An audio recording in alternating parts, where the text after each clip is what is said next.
Mobile hunters, the king of comfort has arrived. Go to tetherednation.com and check out the new Lockdown saddle. Over the past 2 years, Tethered has tested and refined a new approach to their saddle lineup. The Lockdown saddle takes the best-in-class features from the Phantom, like the UtiliBridge, comfort channels, and included an expandable saddle body with their Lockdown link construction to take saddle hunting to the next level of comfort. As if this wasn't enough, they developed Lockdown haulers, which has a slightly rigid internal frame structure, so you can easily unzip, zip, and access haulers with one hand. And if you're a guy like me with no junk in your trunk and have issues with your saddle staying put while you're walking in to hunt, the Lockdown modular yoke solves this problem.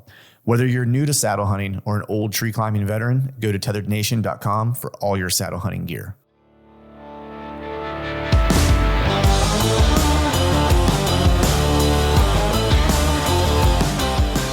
Welcome to the Truth from Stand Deer Hunting Podcast. I'm your host, Clint Campbell, and you're listening to episode number 345. Today, I'm joined by my buddy Drew Bounds to talk about his consistent success on giant bucks while on travel hunts. So stay tuned.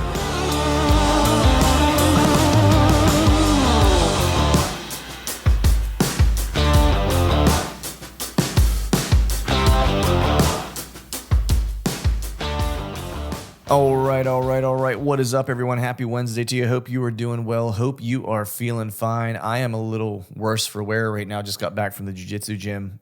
Took a pretty good throttling for about 2 hours in the heat, in the humidity, no air conditioning. So I got a lot of buddies who I see are getting ready for their elk hunts and just in general getting ready for, for the hunting season coming up. You put your body through the grinder, whether you're headed out west, or whether you just are getting ready for whitetail hunting. Not saying you have to be an Olympic athlete, don't want to get it twisted here, but being in good physical shape, always helps whatever it is that you're doing. So in years past, it's like I would be out rucking and doing things like that. Even if I was just whitetail hunting, even if I wasn't going out west, I'd put a little bit of weight in a meat hauler pack and just put in some miles just because it helps, at least I find it helps my legs, as I get into hunting season, carrying whatever my pack is with my camera gear and stuff like that. Just makes it a little easier to kind of move around. Actually, truthfully, it really helps the most in like those small muscles, like in your feet that you don't really use for stabilizing. Those are the ones that are usually, early in the season before you're really kind of in mid-season shape that really kind of get worn out. And so if nothing else, it helps that as opposed to maybe like your larger muscles, quads, hamstrings, things like that you might be pressing whenever you're rucking. It's more the inconsistent ground that I always found was most beneficial. But with that, not a whole lot for me to get done in the whitetail woods. Did do some honey-do list stuff in the Africa heat here in Pennsylvania this past weekend. Was cleaning gutters, which is always a good time to wait until the hottest part of the year to clean your gutters. A smart person would do that type of stuff in April, May, when it's kind of nice and cool outside to get ready for all the rains. But I typically don't ever get to it until, mid-summertime. But with that, it kind of made me realize as I was kind of getting all this stuff done, how close hunting season really is, especially if you're a state that has an end of, if you're a Western state, I guess, if you will, that has the end of August kind of opening, or if you're headed out for an elk hunt. But for me in PA, I realized today, as I'm sitting here, I'm really just about 2 months out. I got all of August and, half of September really, because we have a mid-September opener, when where I live. I got to look to see exactly what the date is, but it's always, around the 15th to the 19th, depending on how that Saturday falls. And just kind of realizing that, I have a couple more cameras that I need to get out, which isn't a big rush because they're typically in areas where, I'm not getting a lot of inventory, just more so, those are more, hunting season inventory kind of areas, when deer start using those particular spots. Been shooting my bow a lot more. I've mentioned in the past, I got a kind of a bum shoulder, so I kind of take it easy in the off season. I don't shoot nearly as much as I used to. I still shoot, every week. I still try to get a couple arrows a couple days a week. But this time of year, I'll start to ramp it up. Actually got into the saddle and was shooting out of a tree in the backyard, kind of reacquainting myself with, shooting from a platform and in a saddle. Just all the normal things you kind of need to go through. Need to head over to my buddies over at Bob and AJ's and just have a quick dial in. I mean, my bow is, I feel like it's shooting really well. I'm landing arrows where I want to land them, whether they're field points or broadheads. So that's always a nice feeling. But I do like to just kind of slide over to Bob and AJ's and have them take a look at my bow, just make sure everything's good, make sure nothing's funky that I'm not noticing, and then I know for sure that I'm kind of dialed and ready for the and ready for the season. But with that, we're going to go ahead and just kind of jump into today's show. I have a cool show for you guys today. I have my buddy Drew Bounds on.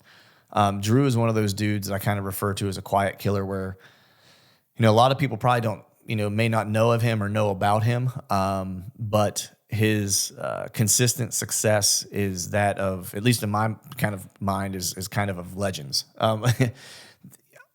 You would be hard pressed to find a guy that has more success more consistently on mature animals. When I say mature animals, I'm saying like giants. I'm talking like, I think when we were talking, and I don't remember if we mentioned this on the podcast or not, if we talked about it after we kind of wrapped up and just kind of shooting the breeze, before we were done. But I want to say his last 8 years in the Midwest, he killed a mature deer. I want to say every year of the past 8 years, and I want to say his average score on those deer was like 168 and some change. And he's got a couple, of course, he's got a handful in there that were Boone and Crockett deer and things like that. And so that's just one of those things where it's one thing. If you go back and you think about the conversation I had with Jason Michaels, even he was saying, someone who shoots a giant once, that's great, and good for you. But that's the deer the only deer that they'll ever kind of talk about, because maybe they went on a hunt, in Iowa or whatever, and they killed the biggest deer they've ever killed in their life, and then they've got a bunch of other smaller deer, which is smaller deer just as good, just as fine. But Jason kind of refers to as the hunter of averages, right? What's your average? Like that is more indicative of maybe what your capabilities are, if you will, whether it's your averages of age or averages of score, however you want to look at it. But Drew is getting it done, in some plain states and things of that nature, and he's killing world-class animals consistently. And you're just hard pressed to find a guy that would be more consistent than he is on the type of mature animals that he's killing. I've wanted to talk to Drew for a while. We have a couple mutual friends, and so I was super stoked to finally get him on. And so without further ado, we're just going to go ahead and jump into today's show. And as always, thank you all for listening. All right, folks, welcome back to another episode of the Truth from the Stand Deer Hunting Podcast. And today I have on a fella that I've been trying to have on for a while. He's a guy who we have a couple mutual friends. And actually, it was, if you listened to an episode a while ago with Jonathan Moreland, he actually brought this fella's name up. And when we got off the phone, or when we got done with the podcast he and I did together, I said, man, I've heard of this fella before, and I know a little bit about him. And I'd love to get him on the podcast because he's a killer. And he was like, oh, man, he's like, I don't think he's going to talk to you. And so it took me probably about another year and a half to finally work up the nerve to shoot him a message. And he agreed to come on, and that's none other than Mr. Drew Bounds. What's going on, man? Oh, not much, man. Just burning up here in the deep south. All right, yeah. What temp you got down there today? It's probably in the upper 90s right now with the heat index over 110. Oh, man. Pretty brutal. Yeah, you guys ain't wasting any time on that summer heat, are you? No, sir. No, sir. Is that pretty typical for your area this time of year? Yes, it's terrible. Yeah. Oh, man. It is terrible. Nice. Do you notice, like, I'm sure, just like whitetails anywhere, they just kind of adapt to their surroundings or whatever. But, let's say you're doing like some summer glassing or something like that. Like, do you notice a noticeable difference just whenever there is like just a ripping heat wave come through? Like, does it kind of kill any type of glassing opportunities or movement in general during the summer, or do you not really see much difference? Well, where I live, it's pretty thick most all over, so not much glassing going on. But I have noticed, like, in the middle of a hot summer days, I see deer up in like the middle of the day, and I almost think it's like they're trying to get up and get some airflow around them. Like I see them on the roads and stuff. Right. Just trying. I don't know. I guess it's so hot that they can't lay up. Right. Get up and move. They're probably going to get water or something. Right. Truthfully, but I'm sure they hit water several times a day. I know I do. Yeah, for sure. And that makes sense, man. It's like, if you think about it, if you're just laying around and it's hot, like you can only lay but so much. And like you just gotta like try to find like a little area where there's just a draft even. You know what I mean? Like Right. I ain't even Right. looking for a breeze. I'm just looking for a draft It's something. Yep. on those days. But how are things been, man? Things all good in the deep south for you? You Oh yeah. getting some deer work done, getting some I know you shoot your bow like crazy, so I'm sure you're getting some reps in. Yeah.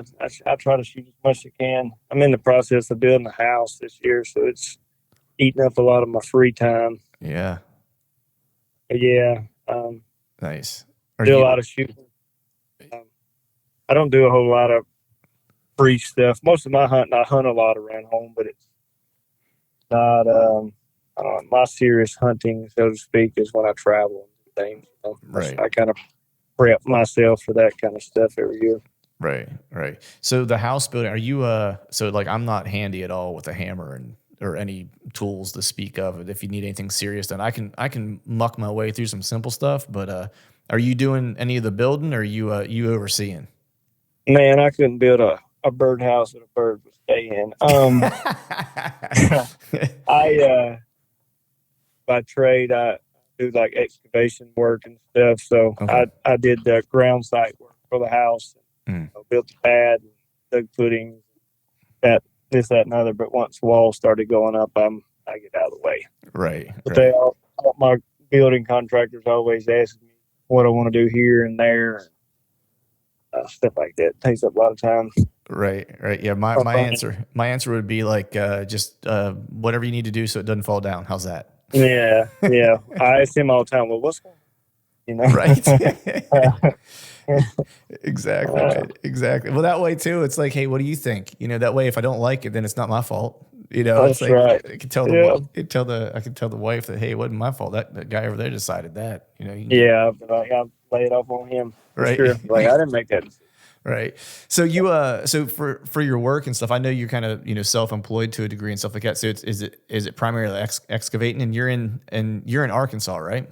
Right. Yeah, we got just dirt moving equipment, um, dump trucks, bulldozers, tracos, but any kind of work you can do with that kind of equipment, we do it. Right. And what part of Arkansas are you in? Because truth be told, man, that Arkansas is one of those states that I've never been to. I've never set foot in it. I don't know that I've even driven across it, to be honest with you. I live right on the Arkansas Louisiana state line. Like if you drop the pin on the state line, dead center between east and west on the Arkansas Louisiana line, right there. Probably might live as a crow flies, maybe 2 miles from Louisiana, Okay. And kind of south central Arkansas. right. And you can tell you live close by because you say it right, Louisiana. You know, Yeah. Yeah. you get up here with these us northerners up here, man. It's a Louisiana. You know. Yes. It's a wonder you can understand what I'm saying. Hey, I was born in the South, so Okay. I got that. I mean, my whole family's from Pennsylvania, but I was born in the South, and Florida. It's certain parts of Florida, are certainly southern, and I lived there for about 10 years, and a lot of my buddies that I was friends with there were all true kind of like folks who migrated, from other kind of southern areas to the Orlando area, and so I had plenty of kind of southern culture, I guess, Right. if you will. And it's I don't know, man. I've always liked the southern culture, dude. It's like I could always see myself at some point in my life moving back south. I don't know that I would ever go back to Florida, but there's just something about that southern hospitality, like it's a real thing, and I always kind of Yeah. enjoy any of the areas that that I get to in the south. So, are you Arkansas born and raised? Yep. Yeah. I live now about a quarter mile through the woods from where I grew up. Nice. So, That's awesome. so So I you're didn't make it very far from home. right. That's okay, man. That's good, dude. It's and are those your old stomping grounds for hunting too, right around that area Oh yeah. where you cut Yep. your I got a teeth? lot of memory. That's where I cut my teeth for sure. Yeah. What so how did you get started, man? Like how did you get started hunting? Because I know for me, and again, I'm gonna plead ignorance here about, a lot of kind of like the hunting heritage and culture in the South related to hunting. For Pennsylvania, it's a big hunting heritage state, especially if you grew up where I did in rural PA, in farmland Right. and logging kind of land. And there was no question when I was growing up if I was ever going to hunt or not. It was just a matter of time until I was old enough to carry a gun and legally be able to hunt and stuff like that till I started going. I mean, my dad started taking me out when I was probably, I think the earliest picture and memory I have is probably going turkey hunting with him when I was probably like 5 or 6, Right. Yeah. and I got then, pictures of me with my dad. I was probably 2. He's carrying me on his shoulders going squirrel hunting, and he's the reason that I hunt. right. He got me started. And It's lots. did it start off as small game, or was he like into small game, into deer hunting, like, or everything, or what? He was into everything. Small game, deer hunting, turkey hunting. I guess that's most we have to offer around here. But yeah, um, Yeah. he's. I don't remember not hunting. That makes sense. Yeah. You know what I mean? Like Yeah. I don't remember my first hunt, so to speak. I guess because Mhm. I was so little. I mean, I can remember when I took a first animal or stuff like that. Right. But he had me in the woods as soon as possible. I guess probably too quickly, but Right. I was just with him. So as far as like as a hunter goes, your pops, because my dad, like he loves hunting and got me in the woods, young and spent time with me in the woods and stuff like that. But I always said, my dad he's a sportsman. He just likes to be out in the woods. He was never, it wasn't like there was like a lot of strategy like necessarily involved. You know what I mean? And it was primarily, he was mainly a gun hunter. He enjoyed going for big game. We took a trip to Alaska at one point and stuff like that. But, I didn't really kind of start to understand, hunting strategy other than just, being still, being quiet, and try not to get winded. That was about as much as I knew growing up, or about as much as I was taught. Beyond that, it was kind of on me to kind of figure out. So I'm just kind of curious because I hear guys kind of have all kinds of different experiences. Some of the guys grow up and it's like their dad is super into deer hunting and that's kind of how they learned, right? And some guys I Mhm. talk to, it's their dad was into small game and maybe pheasants and maybe they ran dogs, coon hunted and stuff like that, and that's how they were brought up. And so they just had to figure out deer hunting on your own. What was your experience like? Uh, I mean, my dad hunted, but there wasn't like a lot of strategy. I Right. can remember as I was getting older, maybe in my teenage years and stuff. You reading articles in this bow hunter magazine or something, just stuff you get in the mail, and it'd be like they would be talking about hunting to win. Well, down here where I live is big timber country, pretty flat.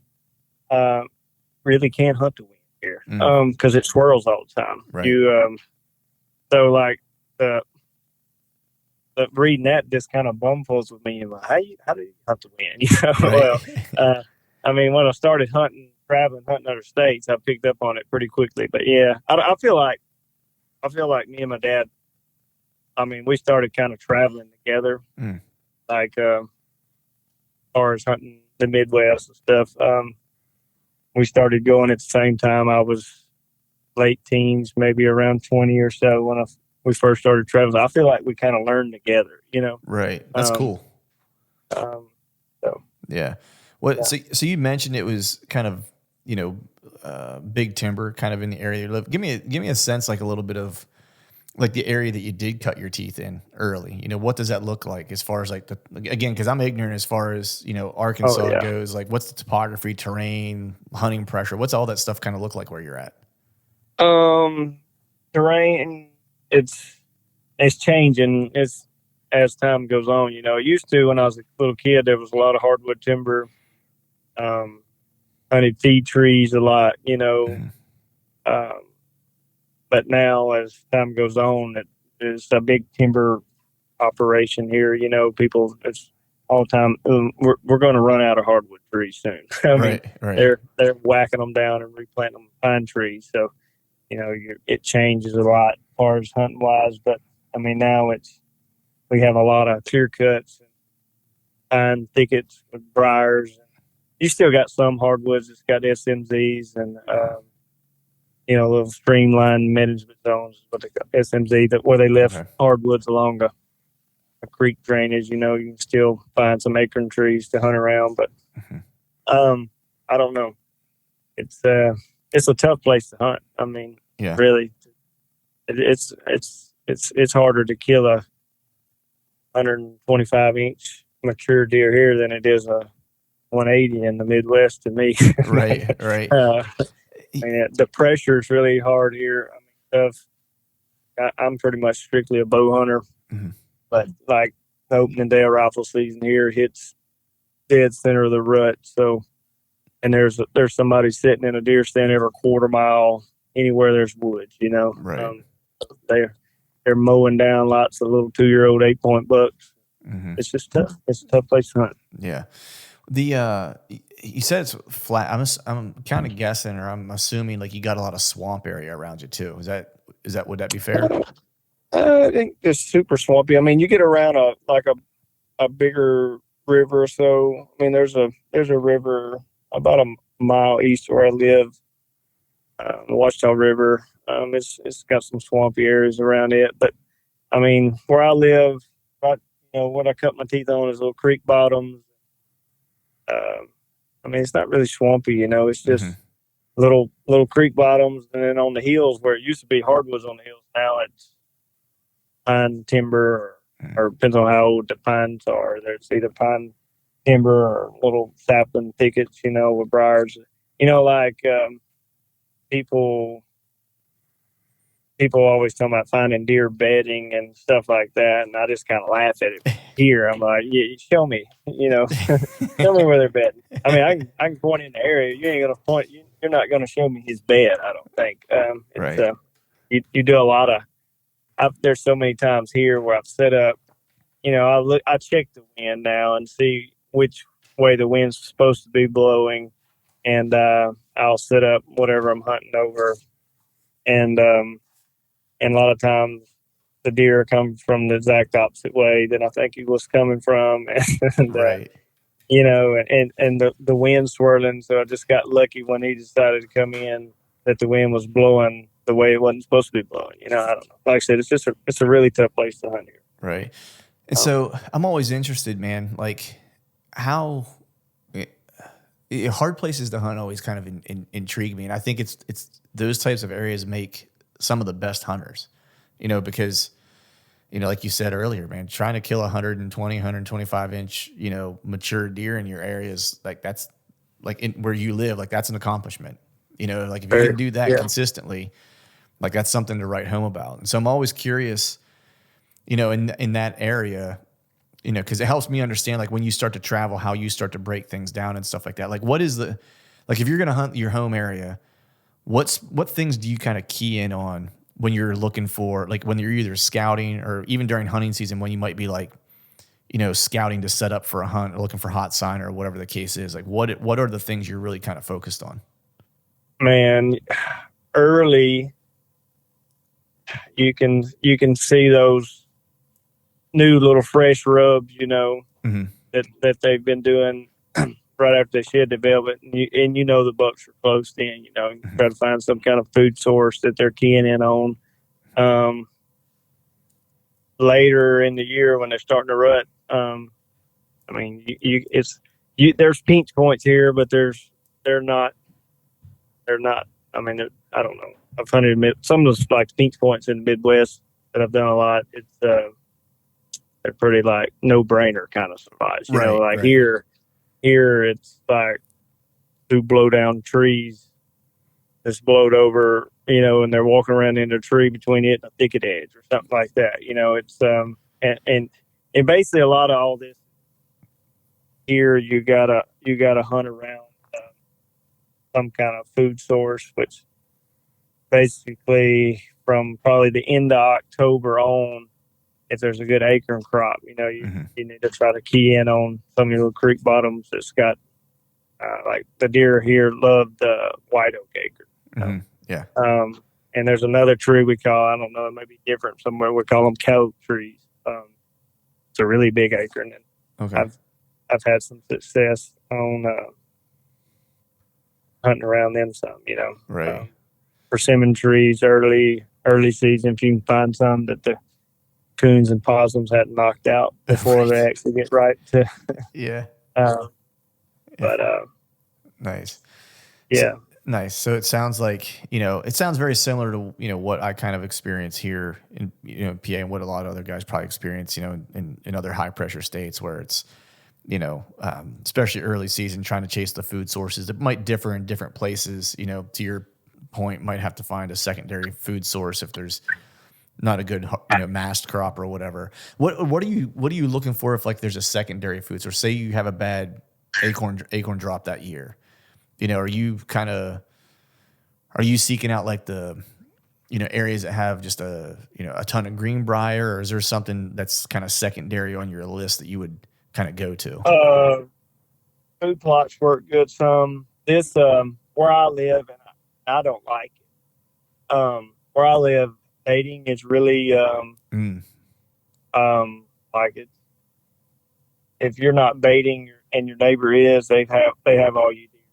So you can right, sometimes you can key in on if you know where your neighbors got stuff, and you try to cut them off on your side of the line, or I right, don't know. Like I said, I I wish they would outlaw it. I wish it was a level playing field. right. I mean, I've griped for years that I wish they would cut it out, but it's I don't know. It's just Yeah, it's something you got to fight. You yeah, know, sometimes you got to fight fire with fire. I don't know. right, To, I don't know. Tell you the truth, I don't feel like I'm deer hunting until I leave home. You know what I mean? yeah, Like I do my deer hunting.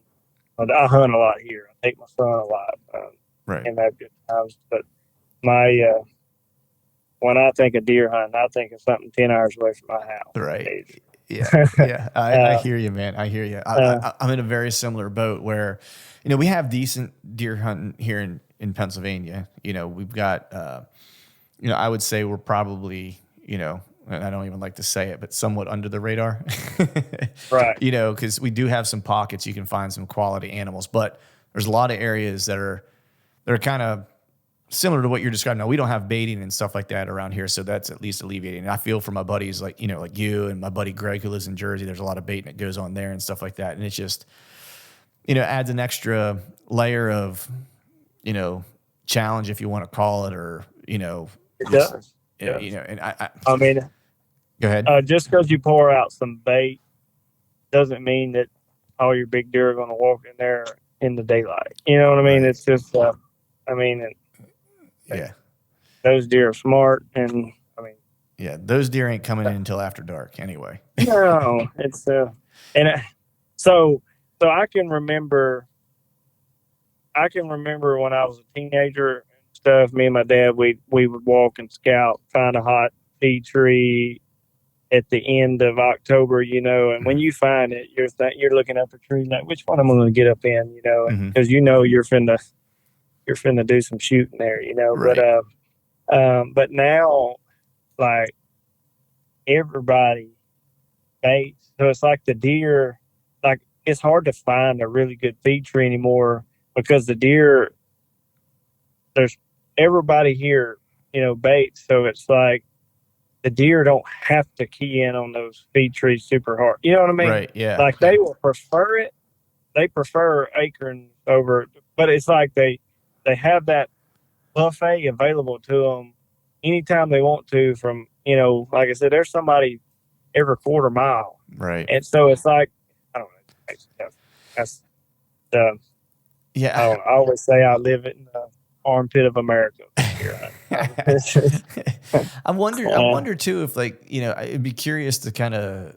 I don't know if we'd ever be able to know this, but because deer kind of probably, I would imagine they see food as food, whether it's coming out of a feeder or whether it's coming off of a tree, right? Like they just know that's a place where they get food, right? And they associate danger and stuff like that, right? Like they'll associate danger if they walk through a pinch point. If you have a buck you're trying to kill and he walks through a pinch point, you fling an arrow at him. Chances are, probably not real good if it's a mature deer that deer's going to walk back through that pinch point in daylight anytime soon, you know? right. And so I'm wondering if there's even an aversion they have to just food in general over time if they have so many bad experiences just around food, regardless of whether it's coming from a feeder or coming from a tree, that they equate eating with in daylight, regardless of where it's at, with potential danger. You know what I mean? Right. Right. I definitely think um, they, I'm just get the words out, associate dating with danger. There's Yeah, no doubt. right. Like you can sit in the hardwoods and watch a deer come through feeding on acorns, and he's acting like a deer. Right. And if you sit and watch some coming in to bait, it's like they're trying to slip up on the boogeyman. And I mean, I don't know. It's terrible. Right. But no, they Yeah. definitely associate that with Yeah. If danger. if you do get a shot, you ain't getting a shot at a calm deer. Put it that way, right? No, Yeah, no, he's a little no. on edge. So you mentioned no. rut, man, and I'm always curious. Like, what's the timing of your rut down there? The timing of our rut here is probably, I would say, the second, around it's about like the Midwest. Okay. It's rocking and rolling by November the 10th and kind of tapers off about the end of Thanksgiving week. It seems like, Okay. um, Gotcha. um, I wasn't sure if Arkansas was one of those states that had kind of multiple well, multiple ruts. yeah, I think they do. I think you can travel 2 hours east of me, and it's kind of starting at the end of November, finishing by the middle of December. Right. It's Yeah. I've read up on that. It has to do with some of those. It has a late flooding has to do with spring flooding. Oh, The interesting. the does I guess come in later. Well, anyway, they get bred later that way. They'll get born later, so the maybe the spring floods and like the river bottoms and stuff. Maybe they will be you know out of not flooded, so the those will have somewhere to Fawn. um, Yeah. spawn for sure. Yeah, interesting. Yeah, it's interesting how that all kind of because I mean I know I have buddies in Alabama. They got like 5 ruts. I always say like one year I'm gonna go in like January after Christmas and I'm gonna go catch like another rut. Like I would actually like to do a season of that where it's like I catch Mm-hmm. multiple ruts. Like maybe hunt Florida early, catch like an early rut down there, catch like the Midwest rut somewhere, and then catch like 3 more in Alabama. Yeah, I wish where I live the rut was later than it was because I'm always Same. gone. Yeah. I leave before it starts here. I stay gone for quite a while, so Yeah. I never get to hunt out here. I haven't hunted in November at home in probably 12 years. Yeah, Um, yeah. It's been some years since I've hunted the rut in PA. The same because I'm usually in my travel trailer headed somewhere. Either right around Halloween. Right around that time frame. Somewhere, and don't get back to usually after it's after the rut's kind of passed here. Or I shouldn't say the rut's passed. We still have a little bit of rut happening whenever I get back usually, but our season ends at that point. Like archery season's out, and then there's like a lull, and then gun season comes in, right after Thanksgiving. But so speaking of traveling, man, you're one of those dudes that I've had the pleasure to kind of run into, on social media and have a phone conversation with that loves to travel, and manages to find a way to get it done just about every year, um, without fail. Not just on like your run of the mill deer, like you're killing good big mature deer. But I'm curious, when the travel bug kind of bit you. Like when did that kind of start happening for you? And you started kind of venturing out to chase mature deer. I think first time I traveled, I was 19. Went to Kansas, um, and I was hooked. I Yeah. saw you get to it was just a whole different world deer hunting compared to what I got to do at home. Hmm. So um, I haven't missed a year since. Yeah. Yeah, good Lord willing, I got a many more to come. Yeah. But What you know, I guess when you're headed out to the Midwest, given where you kind of grew up and where you cut your teeth hunting, you know, how does your style kind of differ, when you're hunting around home versus when you're traveling? Aside from like the caliber of deer and like, they probably act a little bit more like deer you would expect and stuff like that. Because I imagine around home and how you kind of cut your teeth, you're probably hunting off the ground, I would assume.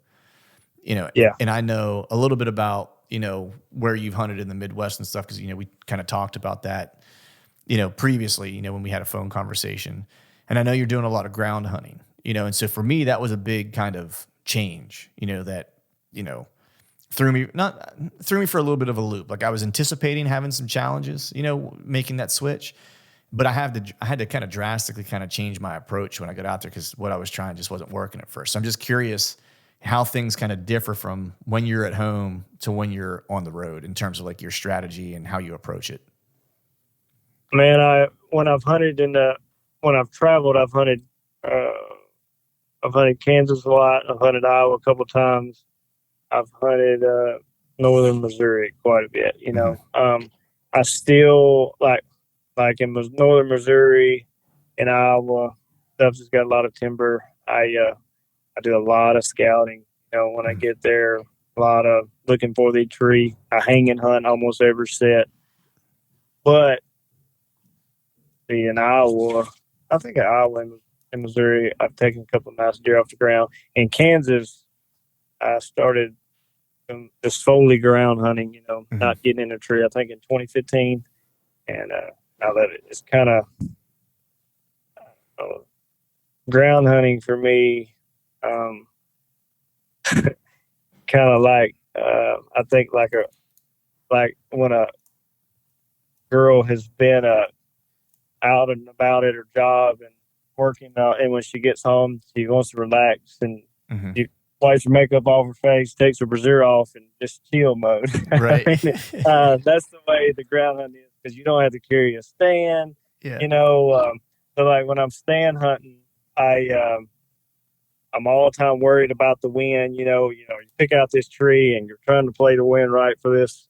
But when I'm ground hunting and I'm going to say a specific property, I check the wind that morning and I'll just work the wind in my favor. Yeah. It's just easy. I Yeah. mean, You have a lot it's of not different entry easier to get it points. done, but it's yeah. You can just you can enter what property you're planning on hunting just on the downwind side. That's the way I do Yeah. it. Yeah. Exactly. That, the Iowa and, in northern Missouri stuff, because I've hunted in that area too. That's some fun hunting, and I almost hunt it similarly to like how I would hunt at home for the most part. You know what I mean? Right. Like I'm getting in a tree, kind of doing what you're saying.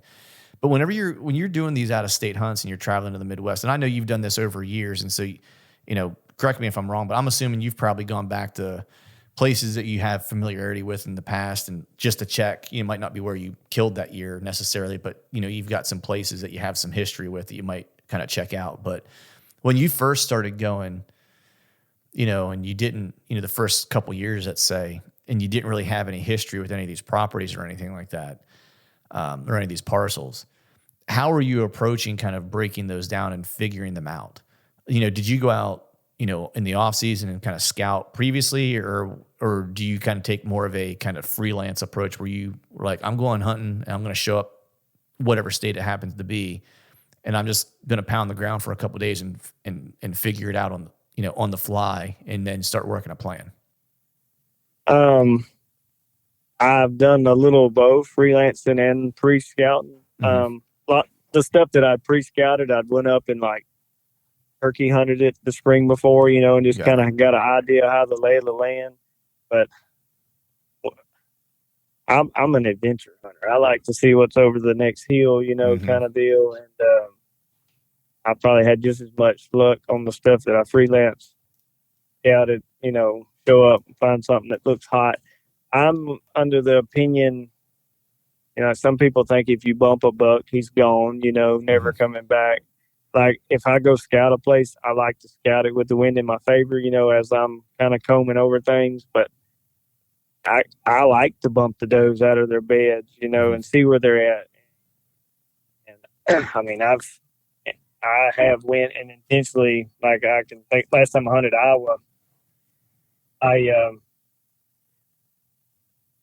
that stuff I was hunting is just some free permission land, and the guy let me. I went and put out some minerals in the middle of the summer. I got back and checked the cameras and stuff, and had a pretty nice deer on camera. Well, I kind of like that summer when I put those minerals out. like it was so hot and the mosquitoes was eating me alive. I remember it was the last camera I had to put out, and I just threw it out. I didn't really look over that area. I said, well, if there's something on there, in Right. this general area, I'll check it out then. So it's a nice deer there. Well, the first one I got his pic, or I was looking at the pictures and seen him, and so I think maybe that evening I kind of made like a little quick scout, and I picked me out a tree where I could see a lot of area, gonna kind of watch from afar, and I didn't see him.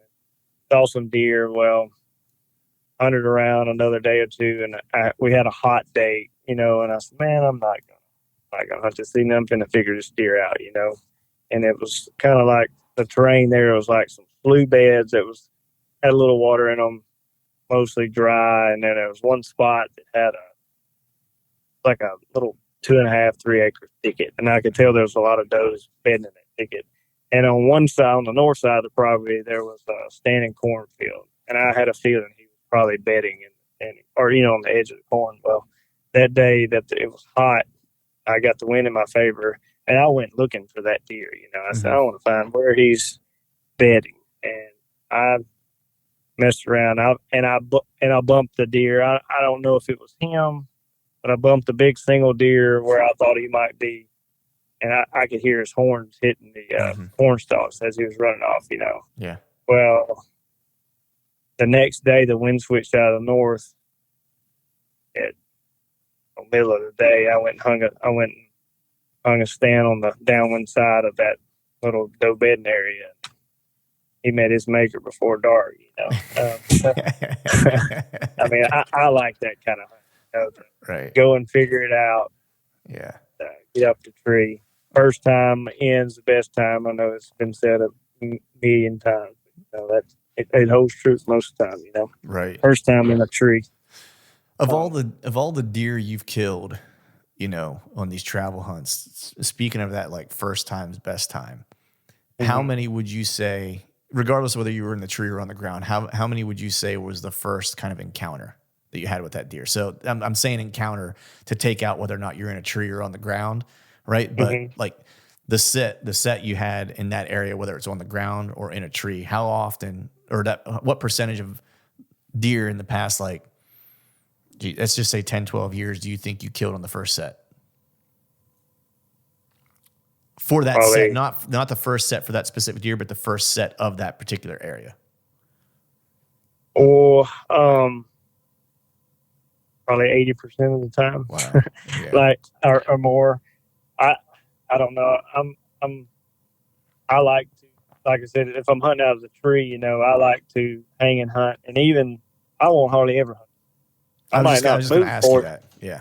I might not move 40 yards, if I think if I need to make a little tweak or something. But like, I'm hunting out of a tree up there. I go up with the stand and I come back out, with Yeah. like a little lightweight hang on. So, but like the ground hunting, you know, I hunt areas that's more open country. So it's really not I mean, like there's sometimes I might be sitting and looking over a half a section or something, a lot Right. of acres. So, you really, and like that kind of stuff, if I get my eyes on him, I try to get him. If I got eyes on him, I'm trying to get him that day because you don't ever know where he's going to be tomorrow. Kind of deal. Right. I'm really aggressive. I you was talking about Johnson recommending him. Johnson tells me I'm impatient. But my mentality is go go go when I'm on the ground. Right. Right. Well, I would say I'd say your track record's pretty good. I would say keep being impatient. Yeah, you know, yeah, you know what I mean? The yeah. Yeah, that's interesting because, like, that plains country, you can, so a lot of so let me ask it this way: your first sets in plains country, right, where you're doing glassing and stuff like that, are those Mm-hmm. primarily are you setting up more so for spot and stalks, or are you setting up for like ambush setups? So I started hunting the plain stuff 2015, Hmm. and I've been successful every year that I've hunted out there. And I was what is that? Is that 8 years since? So 6 out of the 8, I was spotting and stalking. The other 2 years, I was sitting on like a little stool, like in an ambush situation. Right. But I mean, I love spot and stalk. I like sneaking up on stuff. The ambush stuff is it's where I don't have a. I'm trying to figure out a play on it. And a lot of times that happens in the evening time, Mm. and you're kind of waiting for something to, show up. Or you think of an area that you might encounter something, and you go and chill out. But I'm I always got my boots laced up in case if I see something I need to make a move on. Right. I want to go back to what you were saying, you're doing hanging hunts and stuff like that in areas where there's timber, whether it's, it might be Missouri or Iowa or wherever, and you said that you don't hunt the same tree, consistently. Like you'll make slight tweaks and it might only be 40 yards, to the next setup that you might have. But I'm Right, curious, like, what is it that will tell you to move that 40 yards? Let's do a scenario here. So let's use that deer you killed in Iowa, right? So you made a slight move on that based on the wind there, right? So right, let's say you're going into a piece, it's that Iowa piece. You think a deer is in a spot, right? You don't have a visual of him, so you don't really know how he's entering or exiting an area. But you're going to go do a second hunt in that general area, and you don't want to set up in the same tree. Like, what will make you move? That 40 yards. What makes you think that 40-yard change is the better option than where you were just at? Well, some of it would be the wind direction that day. I Hmm. mean, there's a lot of people think you can't hunt a certain spot because you don't have the wind. But there's always a different angle to hunt the same spot. Right. Yeah, I mean, some spots you can. If you got a wind blowing right into a bedding area or something, Right. Right.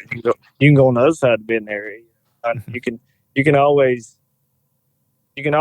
find a way. It might not be the spot you think that you need to be in, Hmm. but you can always find a way to hunt an area, so to speak, with the wind. Hmm. I don't know. I've just seen where I've watched. Deer are going to pick up on your ground scent and stuff, and I've seen them. I've seen them, get cautious when they smelled where I walked in and stuff. And I just think in my mind that yeah, I didn't see him that day. I hunt, Hmm. deer hunting. You can do everything right, everything to a T, but he still got to walk by you that day. You know Right. what I mean? Yeah. Yeah. Uh, so I just like to keep them guessing. If I'm hunting out of a tree, I don't want him because there's no doubt. I mean, you can hunt the same tree 2 or 3 times in a row, and those big does around there that live there, They know. they know. They're like, that's the tree right there. You went up. I mean, uh, yes, people still get lucky during the rut.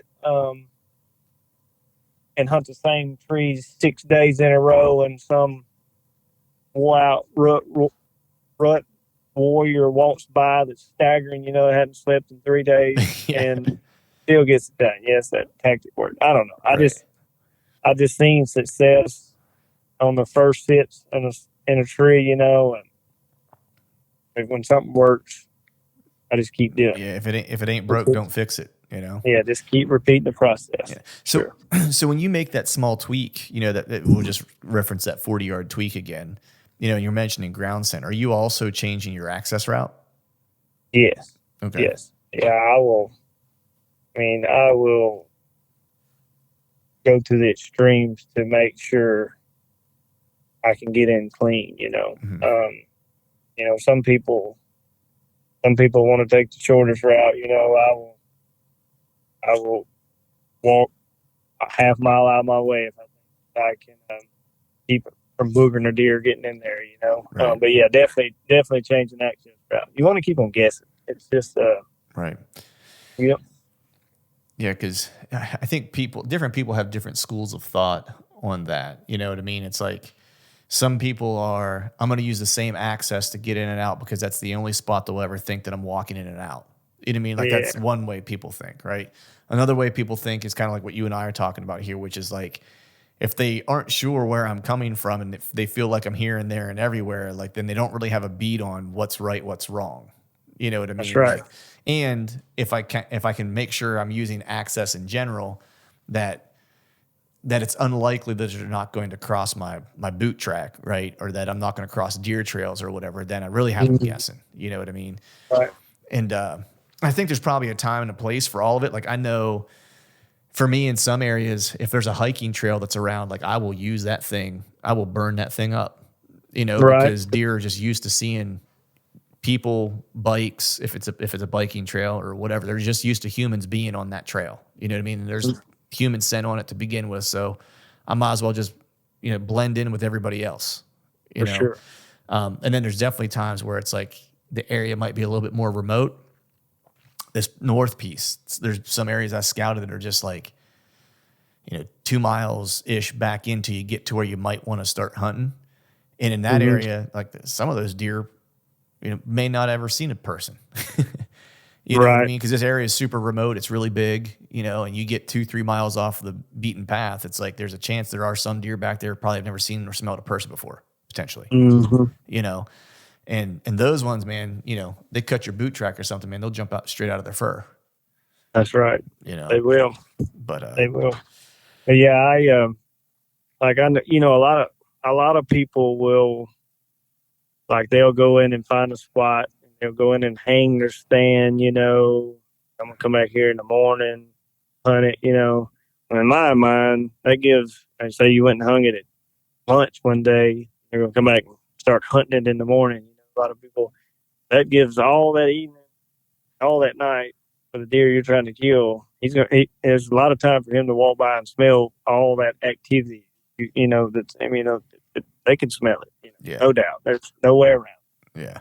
So, What? um, So I wanted to ask you, man, like because we did talk about a little bit about ground hunting, and I do want to dive into that a little bit. But yeah, you know, what's kind of like in your mind? Let's say you spot a deer, right? You're in wherever, Nebraska, northern Missouri, wherever, where you're just hunting like a big open piece of land, right? right, Maybe not northern Missouri, but say Nebraska right. or Kansas or whatever. Mm-hmm. And let's say you got one spotted, right? What is because I know you mentioned you're aggressive, right? What is your Mm-hmm. approach to getting close to getting in bow range? And then when you get there and you're on the ground, like what are you looking for as far as where you're ultimately going to end up when you draw your bow back to make sure that you have what you need around you to stay covered, not be sticking out like a sore thumb to be able to get that draw opportunity. Right. So when I do a lot of ground hunting, I carry a heads up decoy with me all the time. Mm-hmm. And it's mounted to like a little electric fence post, a little plastic thing that I Mm-hmm. can jab in the ground if I needed to. Um, if if I'm ground hunting and I'm spotting and stalking, it's all situational. Deer's by itself, or most of them they're by themselves. They're cruising. A lot of those deer you can call to you. Mm-hmm. Especially if you got some little bit of terrain. Like say you're in grass that's waist deep or something. Pop your heads up thing. Heads up decoy. You got to make sure your wind's Right. favorable. If it's quartering to him, you might as well just be quiet and try to make a circle around him. You got to have the wind right to do that. But Right. try to call him to you. Those deer out there cruising. Those deer in like plains areas. They're really visual. They can see a lot of area. A lot of terrain. So they respond to visual stuff. A Mm-hmm. lot like decoys. But like my favorite setup or situation for like ground hunting, if I'm out spotting stalking, is like a buck locked down with a doe. Everybody you hear talking about, oh, lockdown's happy. Not gonna see none of them. When I'm hunting the plains, that's my favorite time. Right. Buck locked down with a doe, and especially if you can catch them like early in the mornings, the doe's up feeding, and late in the evenings, the doe's usually up feeding, and they're kind of the doe will make or break you a ground hunting, spotting stalk, especially if you're using a decoy. Like Mm-hmm. if you don't spook the doe, I mean, the buck's not going anywhere without the doe. That makes sense. Yeah. You could. I've seen them before locked down on the side of the road. You get out, and for one, there was this one. It was a 150 inch 8 point one time. We was driving down the county road, and buck was standing kind of like in a drain. Mm-hmm. It was like a dry drain, had a big culvert. But anyway, it was a doe locked down. I mean, you know, huddled up in the end of this culvert. And I got out and took this picture. I mean, he was 10 yards from me. He was just looking at me wall eyed, I'm like, what are you doing? And the doe couldn't see. She didn't know I was that close. So, I mean, he's not going to run Right. unless she does. So, yeah, that's my favorite situation. Catch a big buck locked down with a doe. Right. Use the terrain. If you can find some way you can army crawl, each worm, whatever you got to do, get in range. And then it's like if you can get inside, it's like a bubble to them. You get so close, and if you got some kind of buck decoy or something to show them, every deer is different, but there's a certain yardage mark. If you get inside in that bubble, more times than not, he's going to pin his ears back and come see you. Right. What's that yardage marker for you? Like that you found that you like for you, it's like if you see a buck, locked down or even, solo or whatever, what is that Yeah. kind of yardage you want to get to where you feel like I'm up in his business and he's got no other choice but to kind of engage me? I don't know. Seems like if you can get definitely I've seen them break to you at 75 yards away from you. Some of them I've seen. A lot of times, I don't know. Like this showing them decoy only works seems like it only works if the doe's bedded. Mm. Like if she's bedded and she's kind of just chilling. laying in the taller grass. Like the does will make or break you when you're trying to mess with a buck with a decoy. Like if she ain't buying it, he ain't either. Yeah. But I mean, I've seen them like buck's posture at 100 yards at me, and the doe be up, milling around, and she's looking at the decoy or whatever, and kind of cautious, and she just kind of keep 100 yards between you and them, Mhm. kind of wouldn't. And I've seen the bucks just snort, wheezing, and bristled up and doing everything, but they ain't gonna leave that doe, Mm-hmm.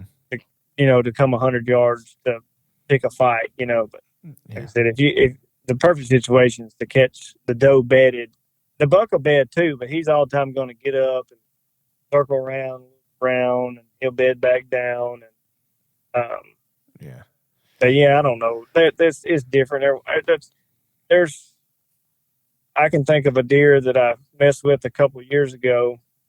They all got different personalities. This was a giant deer. He'd scare 200 inchers, but he wasn't a fighter. Right. And like I messed with him with a decoy a couple different days and never could get a shot at him or get him commit. On the third day, I was watching him from afar. He'd actually moved off the property that I could hunt, so I was just sitting there glassing him, and I watched this. This deer was a giant. He was like a mainframe 12 that I put in the high 80s, and then he had a 9 or 10 inch dagger coming off one of his bases, kind of over his eye, and then some other stuff. It's definitely, I would say, would go over 200 gross. So anyway, I watched this like a 3.5-year-old 7-point that might have scored 118 walk in there and take his doe from him and leave. So I was thinking, well, no wonder I couldn't get him to commit to the Right. decoy. He's just he's a pansy. Right. There's no set in stone. Yeah, I was just gonna say, isn't it funny how like the different deer will just kind of react differently? Like that. Like that buck had 100 pounds on the other deer, or it looked like, it's just crazy. Yeah, that's nuts, man. Like talking about those bedded does and bucks bedding with those does. It's funny, as you were kind of saying that, it's like I was thinking back to my hunt last year because I had a pretty decent buck. If he would have had his left side was normal and his right side was all kinds of messed up. It looked like he had injured it whenever he was growing, or something like it. Or maybe he got hit by a car or something like that while he was growing. But the right side was all kind of mangled up. If his right would have matched his left, I would have shot him. And at one point, he was maybe 8 yards from me, because he and this doe ran down over this little embankment, and she just kind of never saw me. I was in a ghillie jacket in the grass, and she just walked by me, and she went and bedded down in between these couple cedars, and she was probably 15 yards in front of me, and he came walking after she passed, and he stopped like right in front of me at like 8 yards or whatever, and just stood there for like a while watching that doe. And then he went and bedded down behind her, and just kind of, you reminded me of that because I just watched him. Like she she barely moved a muscle for like an hour and a half. Like she just Mm-hmm. laid there, but he got up multiple times and would just like peck her head around. You know what I mean? Yeah. Just scoping stuff out.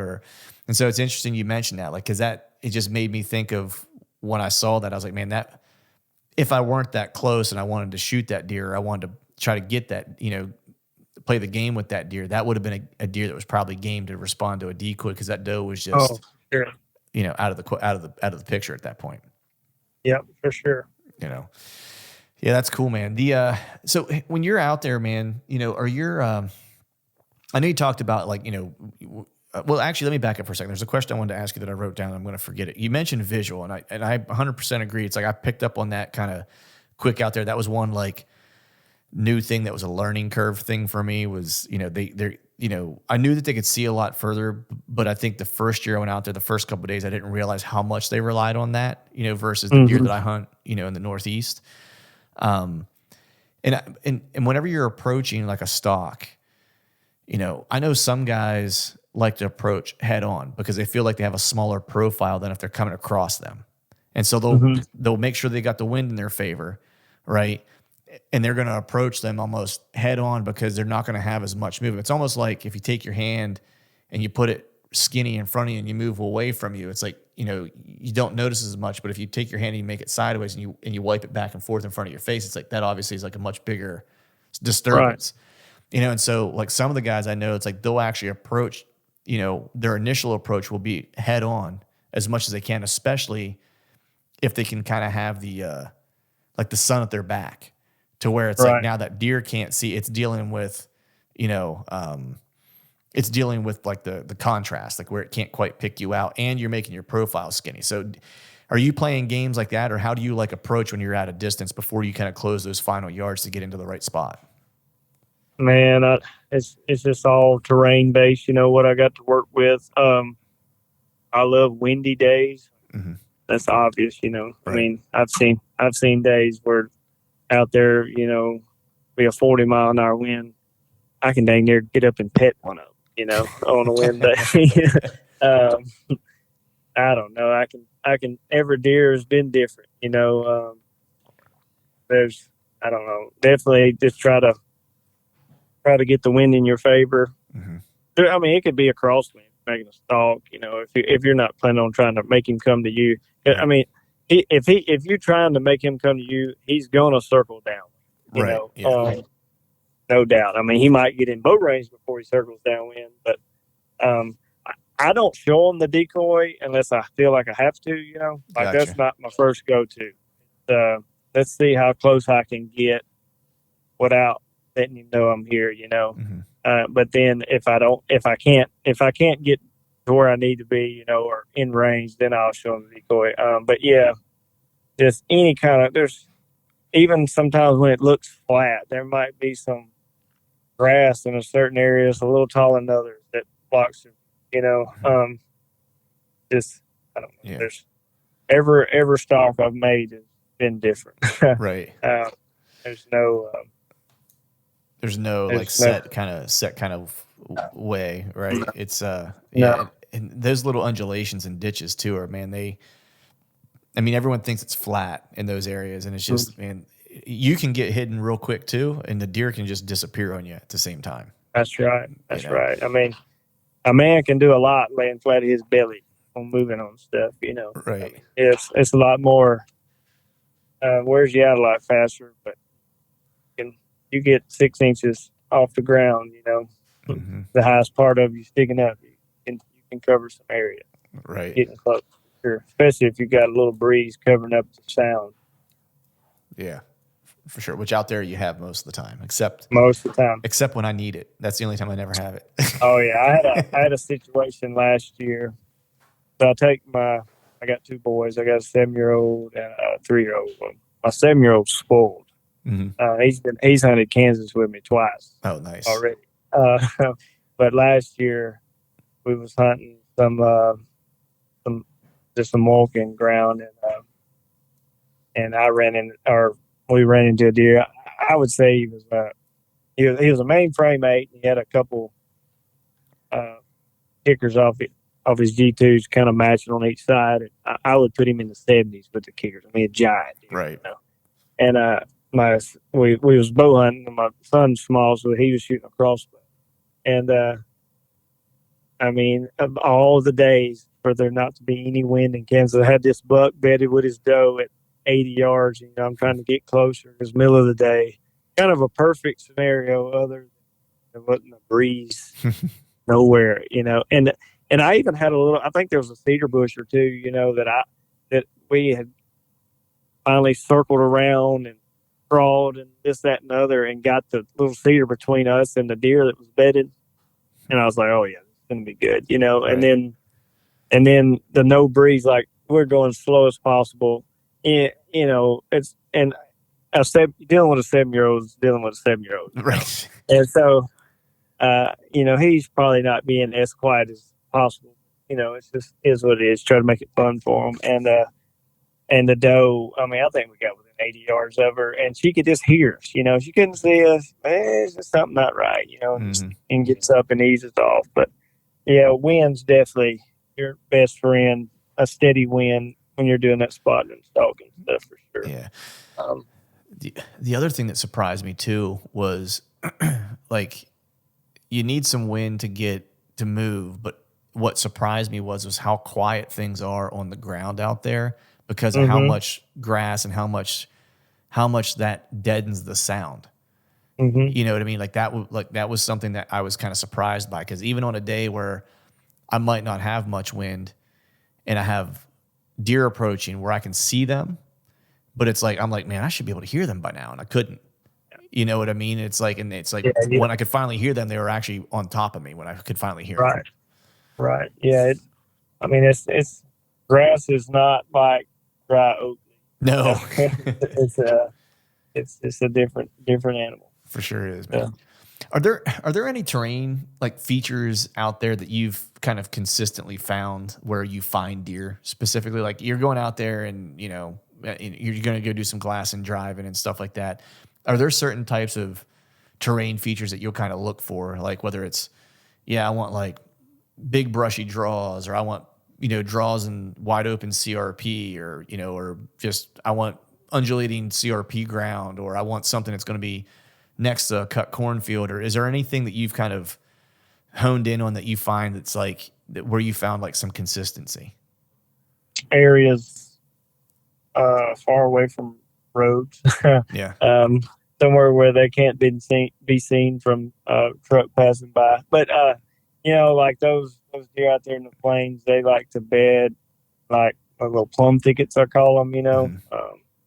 I've sat and watched plum thickets, and you stare at them for hours, nothing there, and then all of a sudden a giant stands up at them. Mhm. Or just any. It don't take like it don't. It doesn't take a lot of cover to hide a deer. Mhm.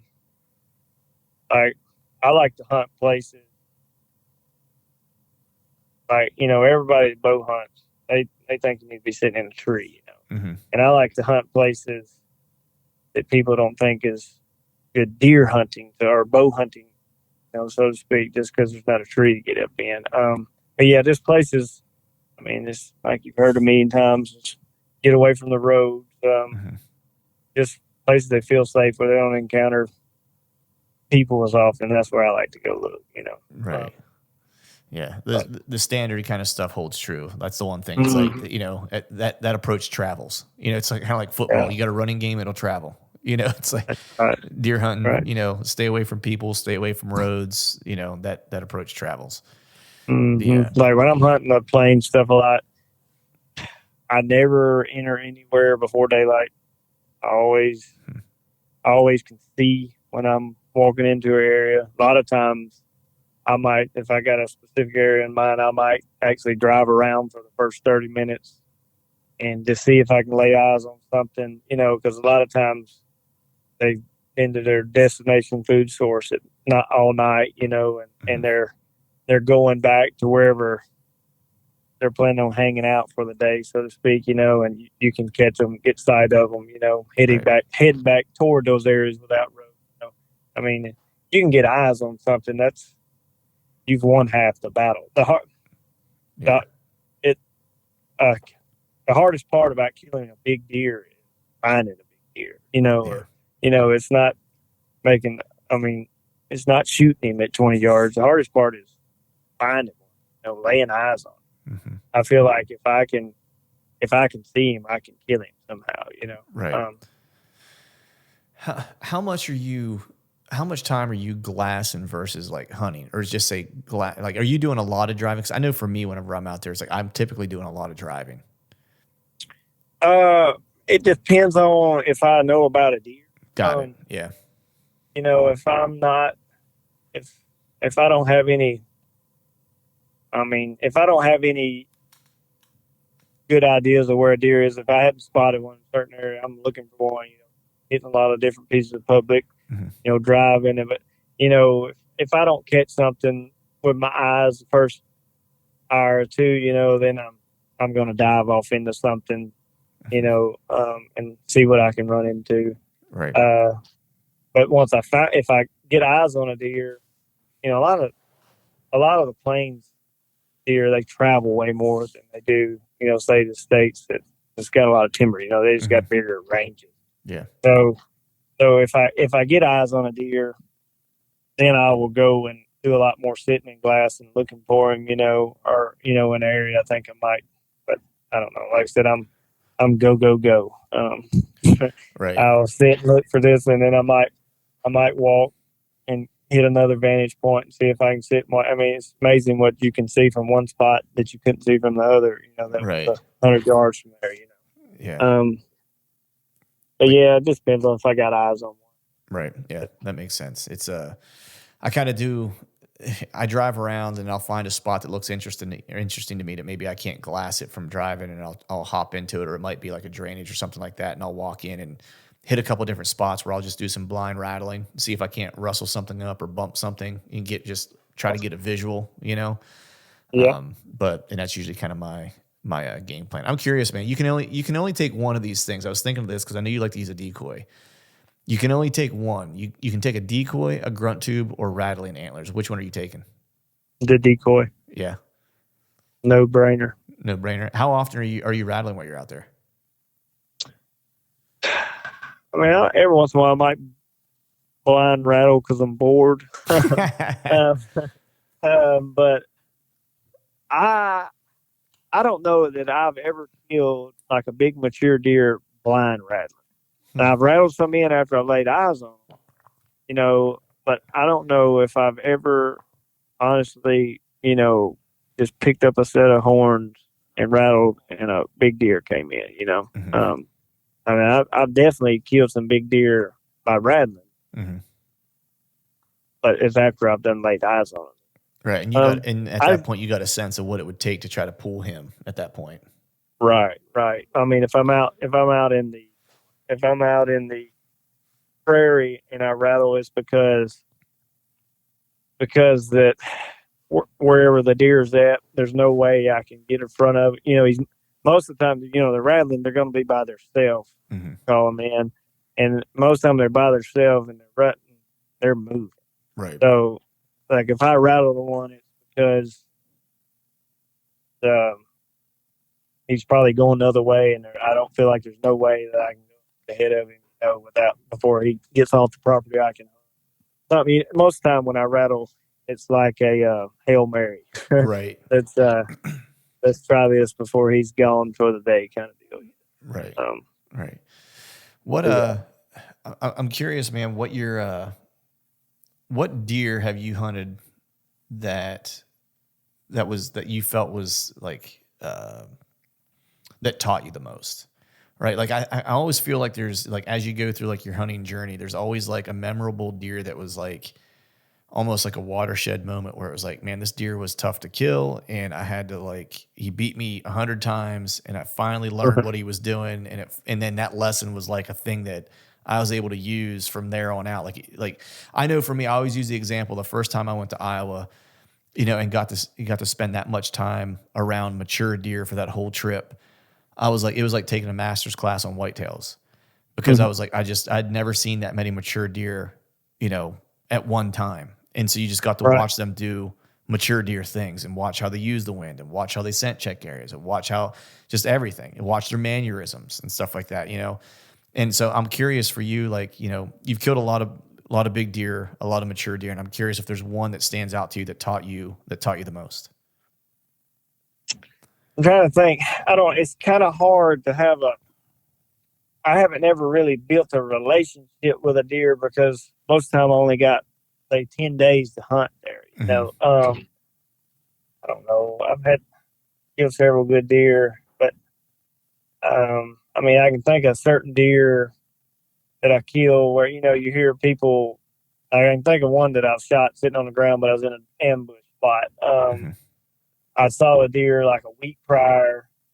It had a little creek bottom in this area, so I was having to do more sitting and watching than I was just. I like to roam around Right. very, but like I can remember hearing people talking about hunting like a just off wind, where the wind's right for the deer, Yeah. or he thinks it's right for the deer, and Almost but it's wrong still for good you. for you. Yeah. Yeah, and I mean I can remember a certain deer. Like I saw this deer a week prior.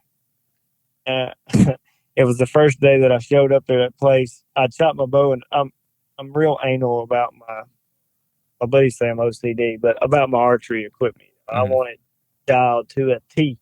So I shot my bow in the truck lights night before at the camper where we were staying.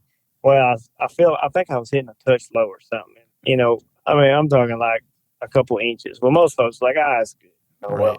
the next day I sit and hunted for a little while, just watching from afar, and I got to thinking, I don't know if my bow's on. So I ended up going back to the truck. I kept a target in the bed of my truck, and I was out. I was out on one of those old county dirt roads, nobody ever drives down, and I had my bow. I mean, I was shooting my bow down the edge of this road, and the buck that I was after crossed the road behind the target. So I almost killed him. Like 10 minutes later, I ended up putting the stock on him, and I almost got it done that day. But rookie mistake. I think I stepped on a stick and it popped or something, and he pegged me. But Right. anyway, so I went a whole week, and he had been. They got such big ranges. I'm sure he'd locked down. Like I said, lockdown's my favorite, but that's only if I can see the deer. Right. he, Right. he must have been locked down on a property I couldn't hunt something. But I remember that property had like a creek little drainage that run north and south, and there was a straight south wind that day, and I hadn't really kind of got off in the creek bottom much. I stayed up on the hills, watching it and stuff, trying to lay my eyes on the deer. And I finally, like that day, I'd been hunting. I told you I was impatient. Something's got to give. So I started on the north side of that property, and I was just going to work down that drainage. I had a little stool on my back, and I said, "Man, I'm going to find where I can kill this deer today." So I'm walking down this edge of this creek drainage, and there's big buck sign and stuff, and this, like I said, this creek bottom, it was real narrow, and it was running north and south. There was one little spot where it made like a little S curve. Mm-hmm. So for like a 30-yard span, uh, it was running east and west. The rest of the time, it was running predominantly north and south. And a light bulb went off. I said, I can see it right here on this corner. It's kind of like the northeast corner where it made the S curve. And I said, the deer can work down this draw, if he's cruising, looking for does. If he can work down this draw and think the wind is in the absolute perfect, for him in his favor. But right here in this curve, he can miss me because like where it made a curve, it was blowing out in like this cut cornfield. Mm-hmm. Well, I sit down on my stool, and about an hour and a half later, he did exactly what he's doing. And I mean, that taught me a lesson, or something that I'd heard about. That I mean, some of that stuff sounds like science fiction. Hunt a wind. Right. right for the deer, and but a light bulb went on. So and I've picked up other little spots you can do that with. Mm-hmm. Since I've done it. But I don't Yeah. Nice. know. That's That's a awesome. good learning. I Good love that. learning. I love that deer ran behind your target. Like that. Oh That's man. that's amazing. Uh, It's like one of the I funniest mean, things I think I've ever heard. it's a tank of a deer. I've sent you pictures of him. I can take this. But anyway, my buddies, they call it got something they call it Drew luck. They say it's always they call me lucky. They say, what kind of Drew luck is this? You're shooting your bow and the deer you're after runs behind your target. And he didn't even see me shooting my bow. Like he was cruising head down. Head He down, probably just went. all business. Yeah, Yeah. yeah. He was probably 120 yards from me when he walked across the road. But he like when I saw him, I had my binos and stuff, and I was like, because deer come across. Man, that is him. And I ducked out, hit the deck on the road. That's that's hilarious, man. So what are your goals for this year, man? What are you where are you headed this year? What's happening for the fall? I got an Idaho elk tag, and Yeah, because drew we didn't an even touch on that, man. Because this guy also kills Magnum bulls at the same time. yeah, I got an Idaho elk tag, and I got a Iowa tag. I applied for Kansas. This is the first I started applying for Kansas in 2009, and this is the first year that I didn't draw a tag. So Damn. Well, I'll try to kill one for you this year, buddy. How's that? no doubt, no doubt. Nice, man. Feeling good about the Idaho trip, or is it? Are you headed to an area that you're familiar with? Yes, Yeah. it's. I feel like I found a bird nest on the ground. Oh, I'm geez. I'm riding the wave. Ride that wave, dude. Just riding. That's it. Uh, Surfs up. yeah. Awesome. And then Iowa, so that's cool, man. That's always a good time. Yeah, it's good. I think I've got to hunt Iowa twice. Okay.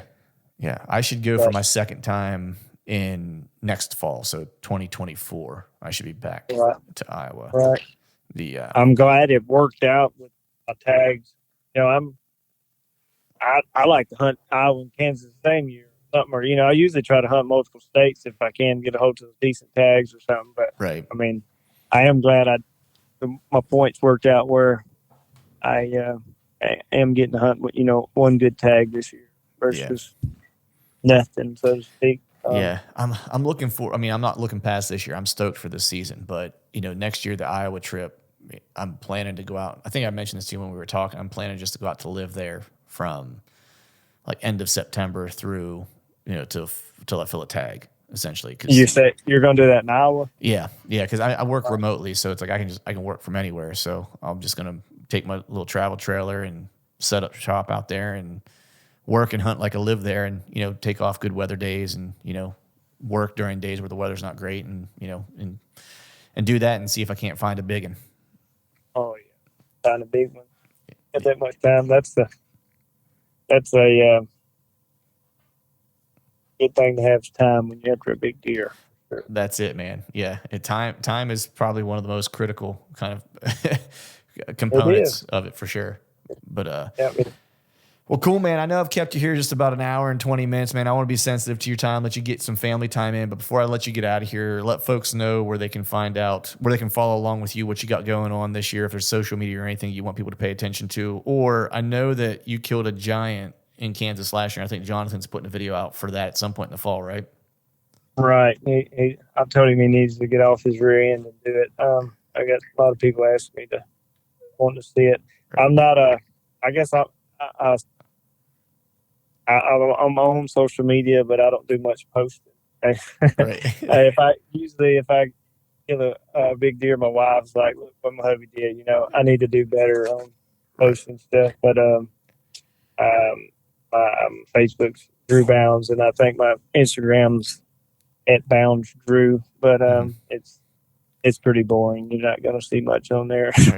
Right. What's Jonathan's YouTube channel again? Where that video is going to come out? I think it's just Jonathan Moreland's YouTube channel. Okay, cool. Yeah, you can search that, and if you guys want to check it out, you can also just go to Jonathan Moreland's Instagram page. I know he has a link to like his YouTube channel there as well. Because you killed a freaking hammer last year. That was a giant. Right. Right. Yeah. Yep. It was a cool hunt to get on video for sure. There was Awesome. 2 deer got shot and the record button got turned off. You know, it was bang Yeah. bang Yeah. kind of Yeah. deal. You guys doubled up. I'm looking forward to watching it, man. But man, I appreciate you coming on, dude. I'm glad that we finally got a chance to connect. And you're welcome on this show. Absolutely. Anytime you want to come on and just chop it up and talk shop. And then hell, who knows, man? Maybe one of these days we'll run into each other in the plains and do a little hanging out while we're trying to kill deer. Yeah. I'm sure we will. If you run around the same area I am, you'll see me because I'll be looking at all of Right. them. I Awesome, want to man. check out all of them. Awesome, buddy. Well, hey, I appreciate you coming on, man. All right. Thank you. All right, folks, that is a wrap for today's show. I'd like to thank all of you for listening. And if you haven't yet, please head over to iTunes and leave us a 5-star rating, and be sure to subscribe to the podcast. And while you're at it, head over to YouTube and give us a sub there as well. I'd be super appreciative if you do those couple things for me. And before I shut this thing down, we need to give a big shout out to our partners who continue to help us make this podcast possible. Tethered, Exodus Outdoor Gear, and Genesee Beer. And until next time, we'll see y'all.